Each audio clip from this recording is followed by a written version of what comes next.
Hello everybody, today we are going to talk about the function templates. As you can see, we have got here the code from the lesson 45 about the inheritance. So we have got here a class point and point to the create. Right now I would like to show you, as always, the problem that will be resolved later by the function templates, right? So we know why should we use something like that. We won't use only theory, we need also the practice, right? Okay, so look, we can have situation like that. I want to add two numbers, right? Let's make it as simple as possible. Let's add two numbers that are integers. So we have to return the integer. We'll call the function add, and we'll take two integer, variable 1, variable 2. And now we'll make this inline function. We'll just return the variable 1 plus variable 2. So right now we can easily do something like add and then send here the 2 and 5 to the output. Then we can just build and run the program and add here too. And as you can see, the numbers were added very well. But what will happen when I do something like that? As you can see right now, the result is also 5, even though I sent here the double number, right? Because, well, we had only that function to choose, and our compiler just changed 5.5 to the integer, right? He changed the type double to integer. So it means that, well, if we want to have the right result, we should also create something like that: double, double, double, right? Something like that. As you can see right now, he doesn't know which function he should run because, well, I have got here one variable integer and the second double. So here I am taking two integers, here I am taking two doubles. So which one I should choose? I don't know. He doesn't know, so we have to choose one of them by doing something like that. Well, something like that to not change the result, right? Or we have to just do it that way, right? Or we can just do something like that. We can use the casting, right?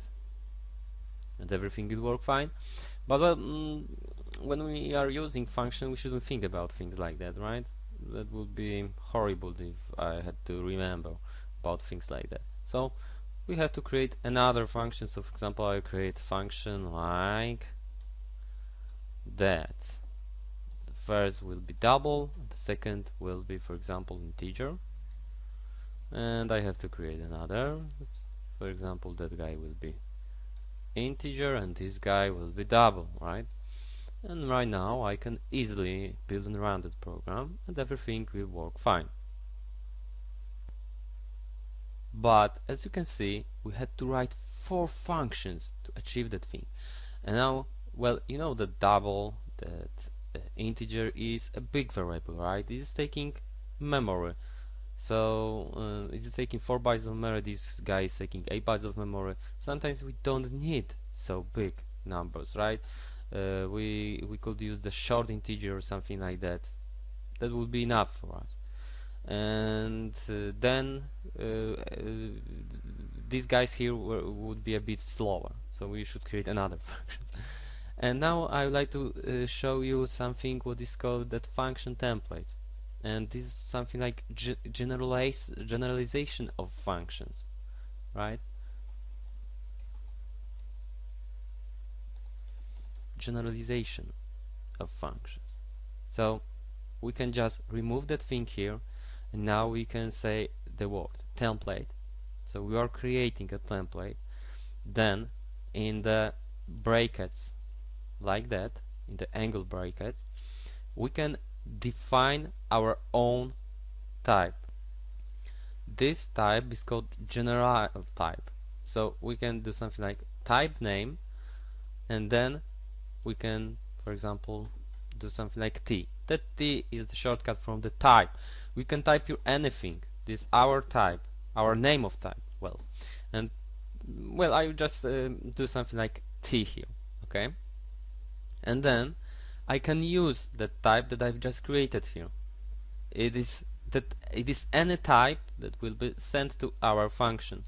So I can do something like that: t at, then t var1, t var2, and then return the var1 plus var2. So right now I want to do what? I want to add two variables that are what? The same type, right? They are both the same type.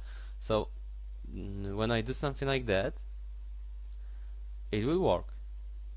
When I do the double way, it will also work. But we can't right now send something like that, because here we just declared only one type, right? So how is it working? When he can see the two double variables, he's changing that t to double, right? Instantly.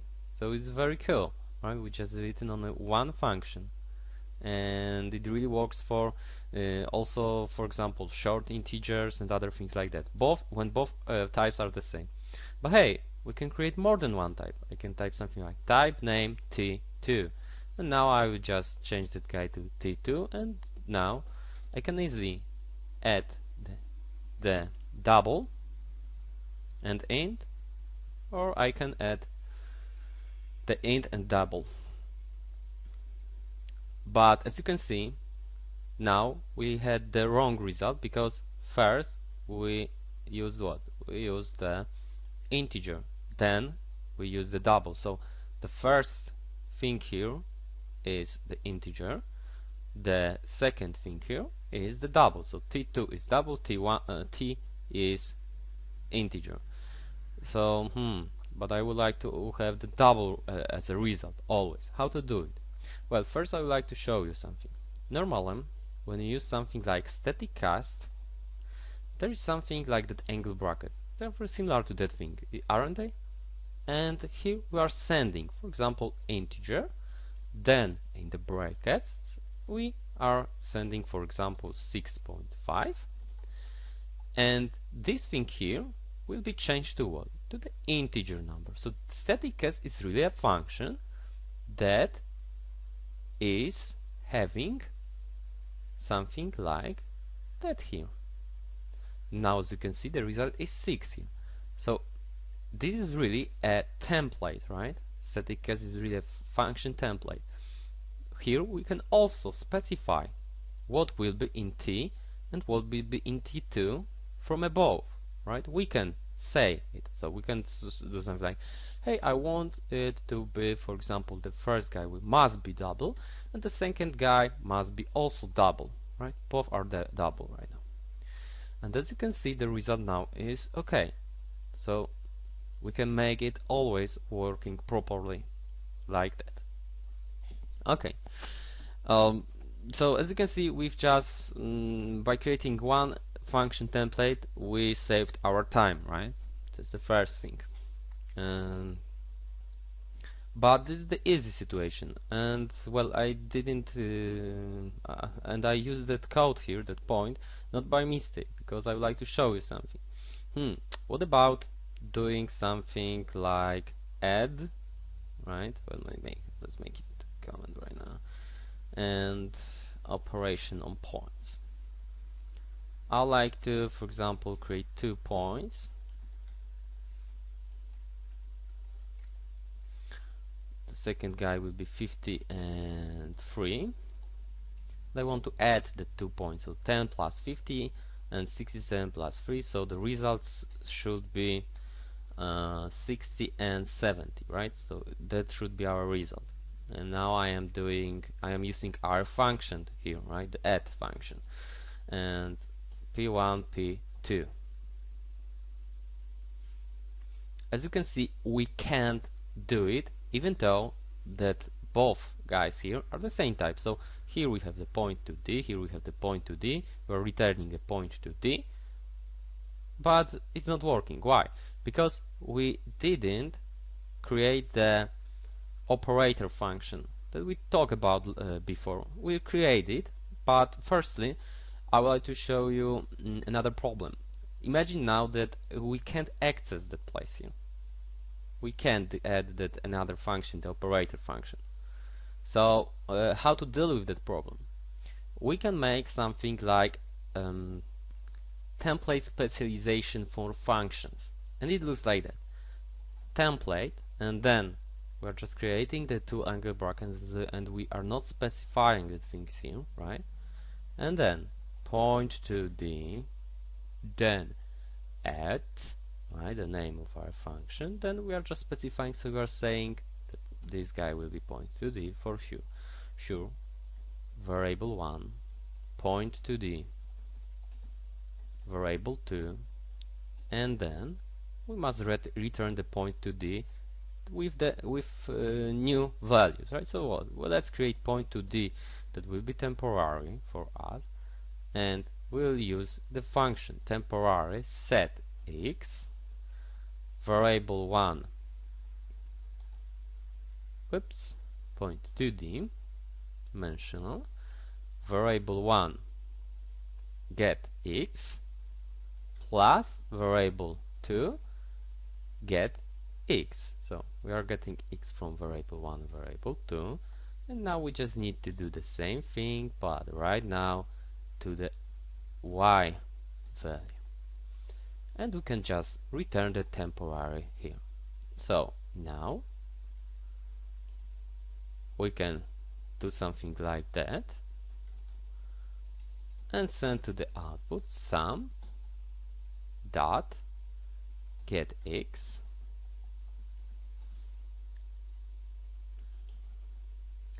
and get y. So the results should be 60 and 70. Sorry, that's my mistake. I didn't use the operator that allow us to invoke functions, of course, that are functions that are not properties. So now it will work fine. As you can see, we have here the results 60 and 70, and of course we have got their messages from the destructors and constructors. So well, we don't need to worry about them. The most important thing is that, right? It's working cool, but we had to specify that because remember, we are imaging situation, we didn't have the way to get access to that place here, okay? That situation might happen because, for example, there's a license like that doesn't allow us change and other things like that. But well, you know what I wanted to show you here. Now, just as an exercise, let's just create that operator here. So what we should return? We should return the point to d. This guy is the operator function, so operator then plus, then we are saying what things will be added. So this will be the point to d, right? And this is the declaration. Now we have to define it here, right? And we can do it by saying what will be returned. Then we go inside the point to d. Then we are specifying the operator plus point to d. We'll call that guy object, and here we also need to create the temporary guy, and this time we'll set x that way. This, well, let's use this thing from here because we don't need to write so much. Then set this object that is actual guy, right? The same thing should be done here, plus the guy that will be sent to us by the operator function. So right now we can easily run, well, it's that way. As you can see, the result, we didn't return the temporary, of course, we need to return that. The result is 60 and 70 because now add is working fine with just that one function. Great, isn't it cool? I wrote one function and it's working very well with many other types. One functions for thousands of classes. That's great. This is that function templates. Okay, that's all in the lesson. Thank you very much.